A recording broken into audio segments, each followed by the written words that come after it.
മലയാള cinema അതിൻ്റെ ഏറ്റവും നല്ലതും വ്യത്യസ്തവും പുതുമയുള്ളതുമായ ഒരു കാലം ആഘോഷിക്കുമ്പോൾ മലയാള സിനിമയിൽ സ്ത്രീ പ്രാതിനിധ്യം കുറയുന്നു. സ്ത്രീകൾ എവിടെ എന്ന ചോദ്യങ്ങളൊക്കെ ഇപ്പോൾ സോഷ്യൽ മീഡിയയിൽ വൈറലാണ്. ഈ ചോദ്യങ്ങൾക്കെല്ലാം ഉള്ള ചുട്ട മറുപടി എന്നോണം ഇന്ന് തിയേറ്ററിലെത്തിയ മുഴുനീളൻ കോമഡി എൻ്റർടൈനർ ചിത്രമാണ് മന്ദാകിനി. മന്ദാകിനി നമുക്ക് വെറൊരു കോമഡി എൻ്റർടൈനർ എന്ന ജോണർ മാത്രം ഒതുക്കി നിർത്താൻ കഴിയില്ല. കാരണം മന്ദാകിനി തമാശയിലൂടെ പറഞ്ഞു വെക്കുന്നത് ഇമോഷണലായ, സീരിയസ് ആയ, സമൂഹത്തിൽ പലരും നേരിടേണ്ടി വന്ന പല പ്രശ്നങ്ങളെക്കുറിച്ചാണ്. മൊത്തത്തിൽ മന്ദാകിനി എന്നിലെ പ്രേക്ഷകയെ എത്രമാത്രം സംതൃപ്തിപ്പെടുത്തി, മന്ദാകിനി എനിക്ക് എങ്ങനെയൊക്കെയാണ് അനുഭവപ്പെട്ടതെന്നാണ് ഇന്ന് ഞാൻ നിങ്ങളുമായിട്ട് ഷെയർ ചെയ്യുന്നത്. Welcome to Pranthan's review.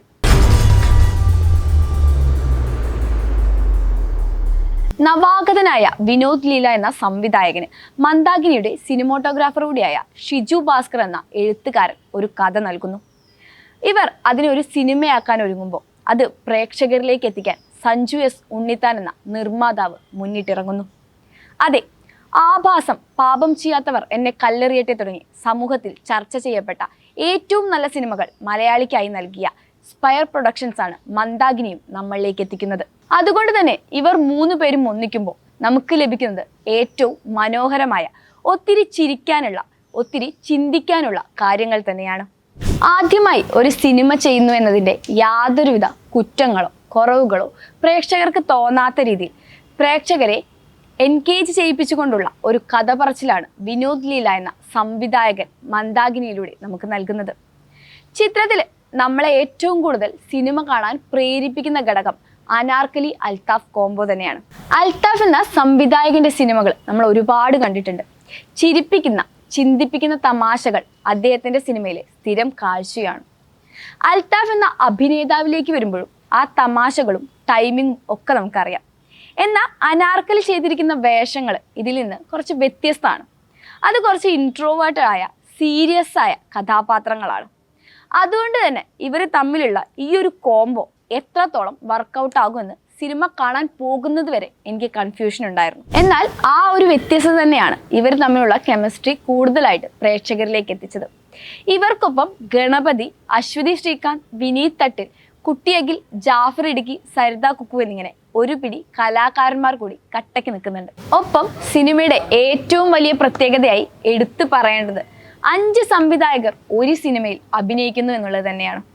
അൽത്താഫിന് പുറമെ ജിയോ ബേബി, അജയ് വാസുദേവ്, ലാൽ ജോസ്, ജൂഡ് ആന്റണി ജോസഫ് എന്നിങ്ങനെ കഴിവ് തെളിയിച്ച നമ്മുടെ പ്രിയപ്പെട്ട സംവിധായകരെ മന്ദാകിനിയിലെ നല്ല നല്ല വേഷങ്ങളിലൂടെ കാണുമ്പോൾ അത് ഏതൊരു പ്രേക്ഷകനും സന്തോഷമുണ്ടാക്കുന്ന ഒന്നാണ്. ഇനി കഥയിലേക്ക് വരുമ്പോൾ ആരോമലിൻ്റെയും അമ്പിളിയുടെയും, അതായത് അൽത്താഫ്, അനാർക്കലി എന്നിവർ അവതരിപ്പിക്കുന്ന കഥാപാത്രങ്ങൾ തമ്മിലുള്ള കല്യാണത്തിൽ നിന്നാണ് സിനിമ ആരംഭിക്കുന്നത്. വിവാഹശേഷം ആരോമലിന്റെ വീട്ടിലെത്തിയ അമ്പിളിയുടെ വായിൽ നിന്ന് രാത്രി അറിയാതെ തൻ്റെ പാസ്റ്റിലെ ഒരു പ്രണയബന്ധത്തെക്കുറിച്ച് വീട്ടുകാരറിയുന്നതും അതേ തുടർന്നുണ്ടാകുന്ന പ്രശ്നങ്ങളും അയാളെ അന്വേഷിച്ച് അവർ പുറപ്പെടുന്നതും വഴിയിൽ വെച്ച് അമ്പിളിക്ക് പണ്ട് അയാളിൽ നിന്ന് നേരിടേണ്ടി വന്ന ചതി ഇവർ അറിയുന്നതും പിന്നീട് അതിൻ്റെ പ്രതികാരം തീർക്കുന്നതുമൊക്കെയാണ് സിനിമ പറയുന്നത്. ഒരു കല്യാണ ദിവസവും ഇടയിൽ വന്നു പോകുന്ന ഫ്ലാഷ് ബാക്ക് സീനുകളും മാത്രം വെച്ച് ഇത്രയും ഗംഭീരമായ ഒരു കോമഡി എൻ്റർടൈനർ സിനിമ ചെയ്തെടുത്തു എന്നുള്ളത് തന്നെയാണ് മന്ദാകിനി എന്ന ചിത്രത്തിൻ്റെ ഏറ്റവും വലിയ പോസിറ്റീവ്. അൽത്താഫിൻ്റെ മാനറിസങ്ങളും കൗണ്ടറുകളും തിയേറ്റർ ചിരിയും കയ്യടിയും വാരിക്കൂട്ടുമ്പോൾ നാണത്തോടെ പുതുപ്പെണ്ണായി കാമുകിയായി എത്തിയ അനാർക്കലി തൻ്റെ പെർഫോമൻസിലൂടെ അമ്പിളി എന്ന കഥാപാത്രത്തെ പ്രേക്ഷകന്റെ മനസ്സിൽ വരച്ചിട്ടു. സിനിമയിൽ പെർഫോമൻസിൽ എടുത്തു പറയേണ്ട ഒരു കഥാപാത്രം ആരോമലിന്റെ അമ്മയായി എത്തിയ സരിത കുക്കുവിന്റെ വേഷമായിരുന്നു.